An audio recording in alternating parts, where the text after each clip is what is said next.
Hola, ¿qué tal? Esto es Semana. Estamos con el representante de la Cámara, Daniel Carvalho, quien durante este año que queda del Congreso tendrá un puesto clave dentro del recinto legislativo en la mesa directiva y fue elegido para este puesto después de una puja entre su curul y la curul que representaba a la Liga de Gobernantes Anticorrupción. Pero bueno, representante, yo le agradezco por conectarse a Semana y comienzo preguntándole por qué decide aspirar a la segunda vicepresidencia de la Cámara y qué perfila usted que va a ser su participación dentro de esta mesa directiva que va a ser clave para definir si lo que el gobierno quiere debatir, si agenda o no. Muy buenos días, un saludo a todos los espectadores de Semana.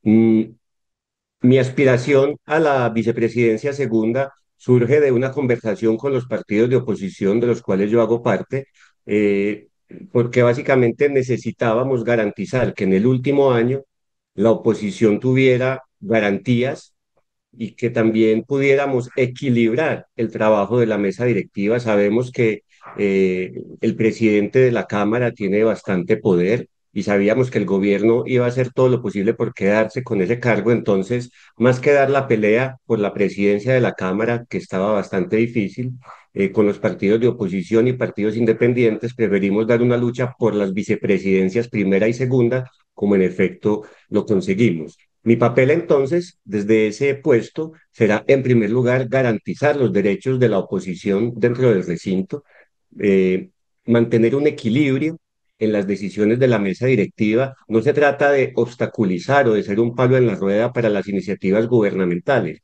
pero tampoco puede ser una mesa directiva dedicada únicamente a patinar los proyectos del gobierno y a dejar de lado los proyectos de la oposición. También me corresponde, y así ha sido la petición de los voceros de los partidos de oposición, garantizar que haya espacio para debates de control político, que fueron muy escasos el año pasado, y finalmente mantener, como he hecho durante estos 3 años, una férrea defensa de la democracia y la institucionalidad, máxime ahora que nos enfrentamos a un año de elecciones que van a ser bastante tensas y que requieren absoluta transparencia y absoluta legalidad. Antes de que conversemos sobre el tema de las elecciones y para tener un poco de contexto, durante el año que acaba de pasar, este mismo puesto estuvo en manos de Lina María Garrido de Cambio Radical y fue un obstáculo para la agenda del presidente Gustavo Petro e incluso muchas veces no se tenían debates a la espera de que se firmara ese orden del día de la Cámara para las plenarias. Pero bueno, ¿usted perfila que su segunda vicepresidencia va a ser semejante a la que tuvo Lina María Garrido o es posible que el gobierno encuentre con usted una interlocución mayor para ciertos temas? Mira, recordemos que la obstaculización que hubo a veces de la agenda del orden del día no fue únicamente por Lina María, fue porque el otro vicepresidente, Tobar, se puso de acuerdo con ella. Las decisiones en la mesa directiva se toman democráticamente, son 3 personas, entonces se requieren 2 personas como mínimo para firmar un orden del día. De modo que más importante que el papel individual de mi colega Lina fue el tándem que ella hizo con el colega Jorge Tobar para poder presionar al presidente y dejarle claro que él no podía hacer lo que le dé la gana. En mi caso, insisto, yo no estoy aquí, nunca he estado para obstaculizar una agenda. Mi trabajo no es simplemente oponerme al gobierno nacional, mi trabajo es dar garantías, mi trabajo es permitir el debate democrático y sobre todo, y en eso me voy a concentrar en estos 6 meses, procurar que los proyectos de ley de mis colegas salgan adelante, porque a mí me ha pasado y es bastante triste que uno se demora 2 años sacando adelante un proyecto de ley y se queda colgado porque nunca le agendaron el último debate. De modo que personalmente le voy a dar mucho énfasis a que los proyectos de ley de mis compañeros, sean ellos de oposición, de independencia o de gobierno, puedan salir adelante porque yo valoro el trabajo legislativo. Entonces, no me voy a comparar con mi compañera Lina, ella tiene su estilo, yo tengo otro, ella votó por Petro y está decepcionada, yo no voté por Petro, pero también estoy decepcionado y tenemos diferentes formas de argumentar. Lo mío es el respeto, lo mío es la argumentación y la garantía de derechos. Repre, cuando uno mira esa composición, no solamente está usted, sino también el representante Juan Sebastián Gómez, primer vicepresidente del nuevo liberalismo, partido declarado en oposición, pero que ha logrado sentar una Independencia. postura en independencia, correcto, pero que ha sido crítico también al gobierno. Con este contexto en el que está Gómez, está usted, el presidente Petro, el ministro del Interior, la tienen fácil dentro de la Cámara de Representantes. Mira, a mí me alegró mucho la elección de Juan Sebastián, primero porque es mi compañero de puesto, es mi mejor amigo dentro del Congreso.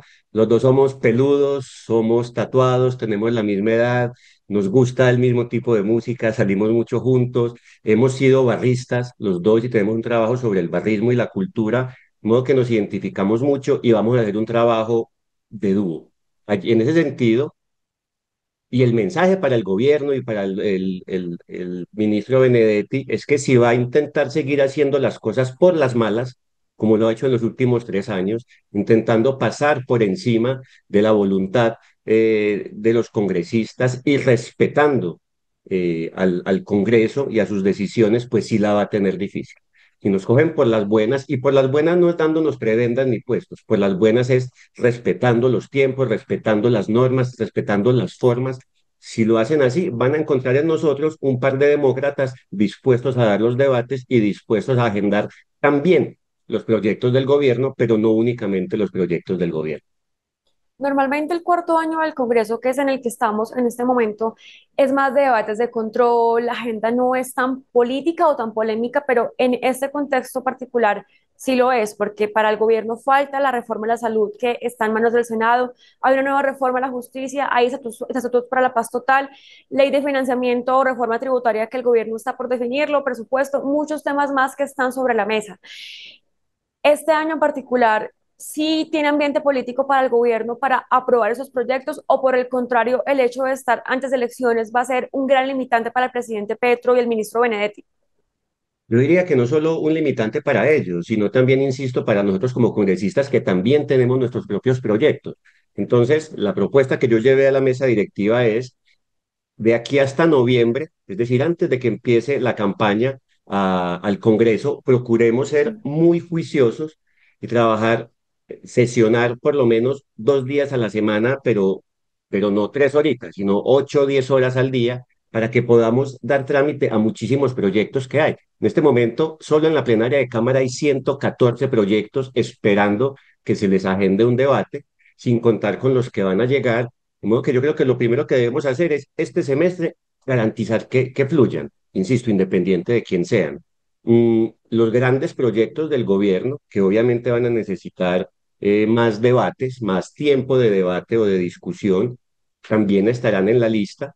eh, e insisto, dependerá mucho de la tónica que ponga el gobierno, porque estoy seguro de que si el ministro o el presidente llegan con el discurso de que o me aprueban esto o son paramilitares, o me dicen que sí o son fascistas, pues la misma plenaria y no solo los partidos de oposición se van a encargar de entorpecer el trámite. Entonces, de nuevo, el mensaje para el ministro Benedetti, con quien crucé unas palabras esta semana, es trátenos bien, no a mí, al Congreso de la República, y así va a tener más opciones de que salgan adelante sus proyectos. Ya de diciembre en adelante, cuando estemos de lleno en la campaña, no solo legislativa, sino presidencial, va a ser mucho más difícil sacar adelante proyectos y el debate se va a concentrar mucho más es en lo electoral. Representante, ¿qué le dijo el ministro Benedetti? ¿De qué temas estuvieron conversando y qué prioridades le puso usted sobre la mesa para la Cámara? En realidad fue una llamada de menos de un minuto. Simplemente me dijo que le habían gustado unas declaraciones mías en medios afirmando que yo quería era no ser un obstáculo, sino ser un garante.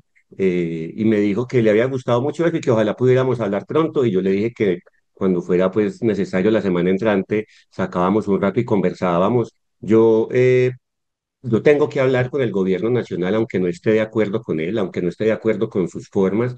Mi deber como vicepresidente es también ser un interlocutor y un puente entre la oposición y el gobierno nacional. Entonces no tengo ningún problema en sentarme a conversar con él. Ya de ahí a estar de acuerdo o a avalar sus formas y sus ideas es otra cosa muy diferente y veremos cómo se da esa conversación. Usted estuvo a cargo del discurso de oposición, de uno de los discursos de oposición del 20 de julio, pero el presidente Gustavo Petro no lo escuchó. ¿Qué mensaje le queda a usted como congresista de oposición el hecho de que el presidente Petro no lo haya escuchado justamente a usted y a los demás sí? Mira, yo he hecho el discurso de oposición ya durante 3 años consecutivos.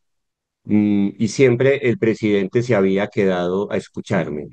Yo siento que como el discurso de mi antecesora, la doctora Lina, fue tal vez bastante fuerte, El presidente se molestó y salió pues con ese símbolo poco raro del puño al alto y salió y se fue. No sé si él no estaba consciente de que faltaba yo o simplemente se enojó y se paró y se fue. Pero también debo decir una cosa, mi discurso, por como ha sucedido en los años anteriores, el presidente no escucha. Pues que yo estaba mirando al presidente cuando le hablaba en años anteriores, el presidente no escucha, el presidente tiene una actitud bastante rara, él está como perdido y con la cabeza gacha. Entonces yo no estaba esperando que el presidente me pusiera atención. Yo le estaba hablando era a mis colegas y le estaba hablando a la nación. Y pues eso lo logré en 4 minuticos de discurso que tuve. Y ya si al presidente le llegan o no mis ideas, las conclusiones o el resumen de lo que dije, pues ya es otra cosa. Pero yo no estaba esperando a que el presidente me pusiera verdaderamente atención porque me parece que él no lo hace. Pero usted habla de la escena en la que el presidente levanta el puño, pero cuando uno mira ese video se da cuenta que el presidente levanta el puño y los ministros comienzan todos a levantar el puño. ¿Cómo califica estos momentos de los discursos del presidente en los que todos comienzan a hacer lo que el jefe de Estado está haciendo? Mira, a mí me parece, con el tiempo lo que se ha creado en el petrismo es una especie de secta. Y lo digo con preocupación, porque a mí me parece que el presidente puede decir o hacer cualquier cosa, y los fanáticos van a salir a justificarlo. El presidente hace o dice cosas que a ningún otro presidente de la República le hubieran tolerado. Voy a poner dos, tres ejemplos.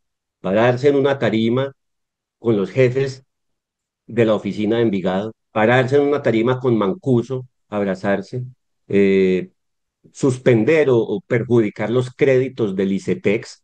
Todas esas son cosas por las cuales en el pasado la gente de izquierda, la gente petrista, se revolucionado completamente y ahora comen callados. De modo que esto de los símbolos del puño y cómo todos lo siguen, me parece que también es un símbolo de una forma de entender el poder y de una forma de seguir al líder, donde se va renunciando al criterio, donde como hoy pienso una cosa, mañana pienso otra, simplemente porque el líder así lo quiso. Y a mí me parece preocupante y me parece muy diciente de una época, no solo en Colombia, sino en el mundo, donde estamos viendo este tipo de autócratas, de unas nuevas como tiranías democráticas, como vemos en Estados Unidos, en Argentina, en Rusia, en otras partes, donde tienen líderes que sienten que pueden hacer lo que les dé la gana porque la gente nunca les va a reprochar sus comportamientos.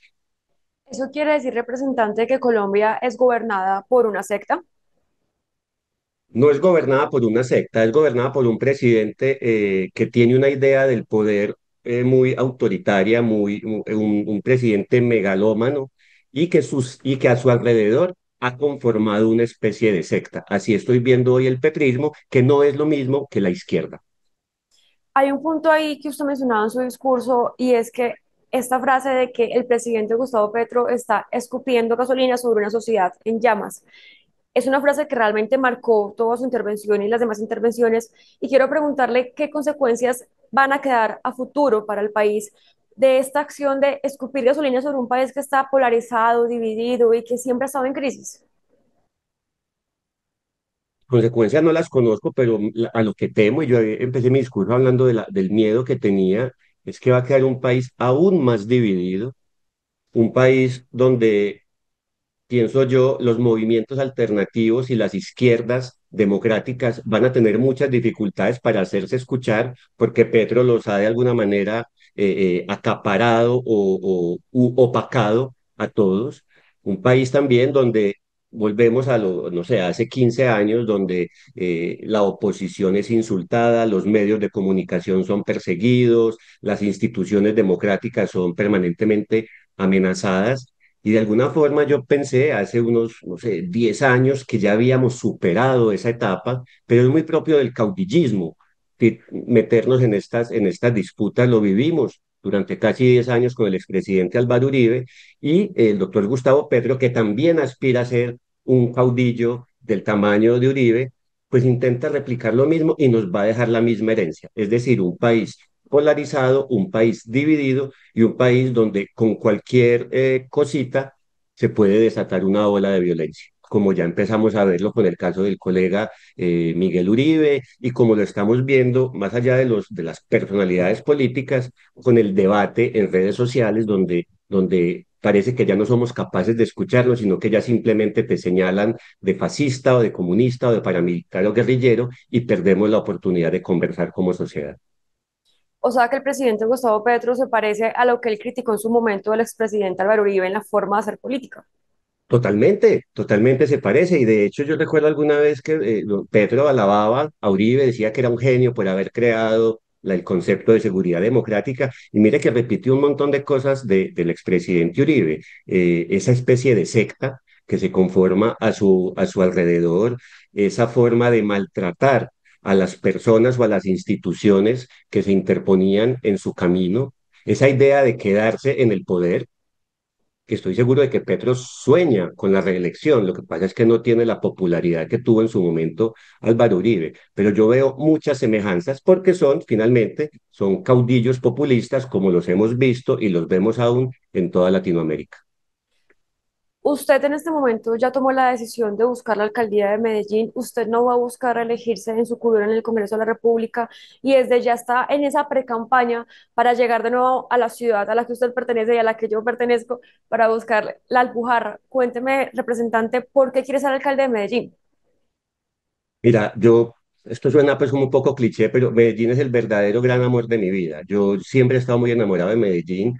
Antes de meterme en política, yo soy urbanista de profesión y como urbanista, activista y profesor me recorrí las calles de Medellín estudiando, haciendo, preguntando y me enamoré de esta ciudad. Me parece realmente magnífica. Desde eso ya llevo 10 años de experiencia, 6 como concejal de Medellín, donde obviamente adquirí un conocimiento aún mayor de la ciudad. Y ahora que he tenido la oportunidad de trabajar desde afuera, uno, digamos, alejarse de la ciudad también le da un punto de vista diferente. Mirar a Medellín y Antioquia desde Bogotá ha ampliado mi perspectiva y estoy convencido de varias cosas. En primer lugar, creo que Medellín necesita liderazgos que tiendan puentes, que unan y no que dividan.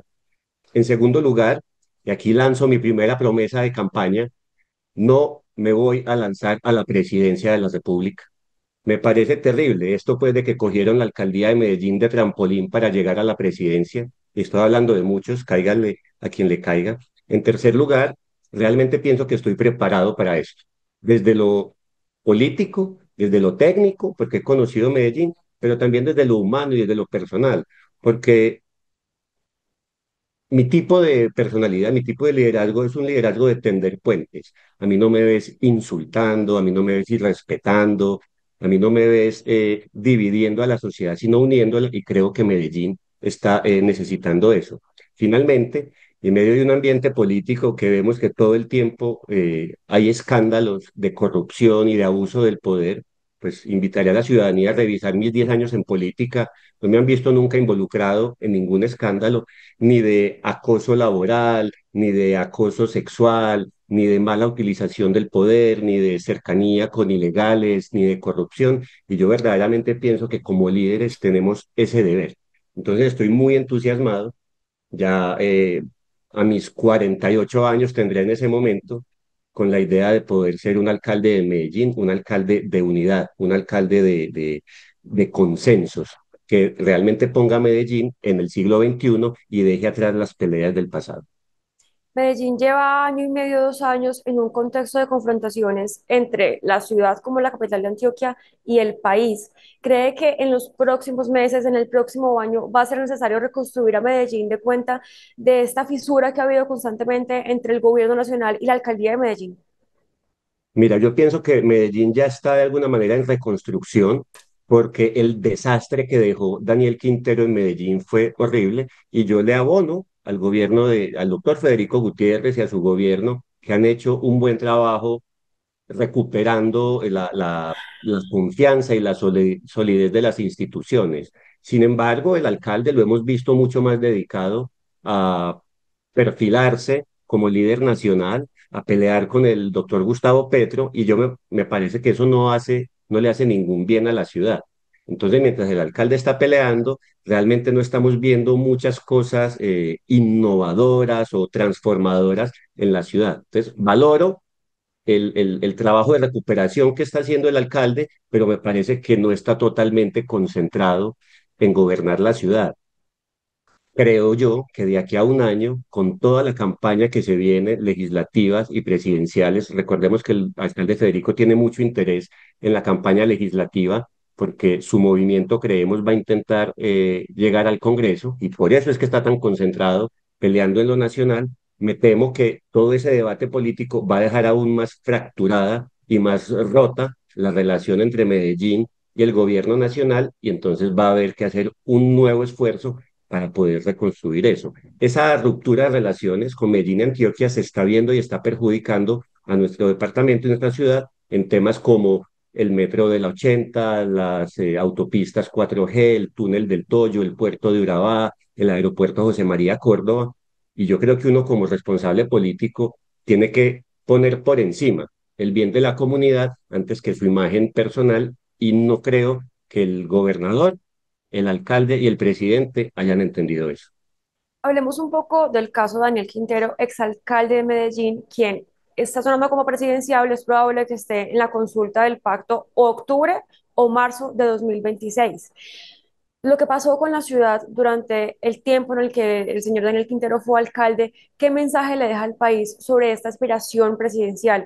¿Usted ve en Daniel Quintero una persona que tiene la capacidad para liderar un país y administrar un país?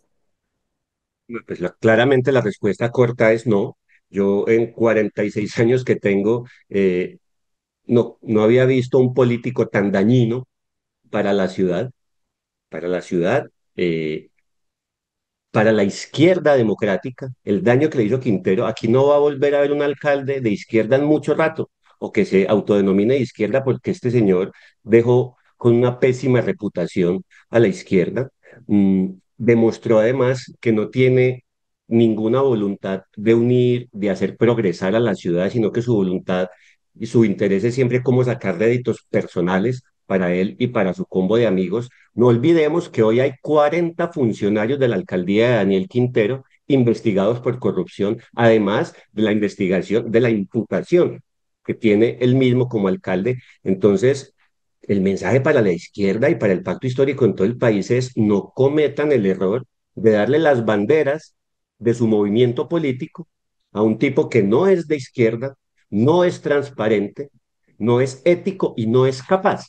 Porque si tuviera por lo menos capacidad, hubiera dejado algo bueno en Medellín, en su paso por aquí. Pero lo único que dejó fue una estela de corrupción, una sociedad dividida y unas instituciones muy, muy, muy debilitadas.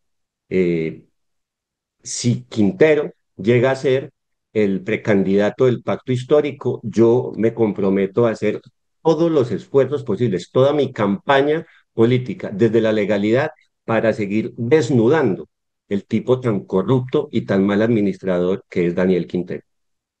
Acá usted enviaba una crítica a Quintero, pero hace poco también enviaba una crítica al actual alcalde de Medellín, Federico Gutiérrez, quien ya fue candidato a la presidencia, fue tercero y como usted lo decía, va a buscar tener curules en el Congreso con el movimiento Creemos. Y para cerrar, yo quiero preguntarle, ¿usted ve riesgo de que Medellín se descuide en medio de todo este contexto de campaña? Porque estamos en este momento en julio, pero esta puja va a ir hasta dentro de 12 meses, hasta dentro de un año, con el interés que usted señala que tiene el alcalde Federico Gutiérrez de estar en el gobierno nacional, de tener gente en el Congreso y probablemente aspirar en los próximos años. A ver, en primer lugar, sí, yo critico a Quintero y critico a Federico, pero por dos cosas muy diferentes, ¿cierto? A Federico le critico temas a veces ideológicos, administrativos, su concentración en el poder, pero otra cosa es criticar a Daniel Quintero por ladrón, por corrupto y por mal alcalde. Ahora bien, sí me temo que el alcalde y su equipo se dediquen tanto a pensar en lo nacional que se les olvide la ciudad. Esta es una alerta que les he hecho, se las he hecho también personalmente a varios de ellos porque tenemos buenas relaciones aquí en Medellín, y espero que comprendan y recuerden que ellos fueron elegidos no para hacer política nacional, sino para administrar una ciudad que está herida y que requiere volver a pensarse y volver a creer en el futuro. Representante Daniel Carvalho, y agradecemos por conectarse con Semana y bueno, éxitos porque lo que se viene en el Congreso va a ser bastante disputado y va a ser bastante tenso. Muchísimas gracias a ti, a todos los espectadores. Un saludo y aquí cuentan conmigo. Y a ustedes sigan conectados con semana.com para más información.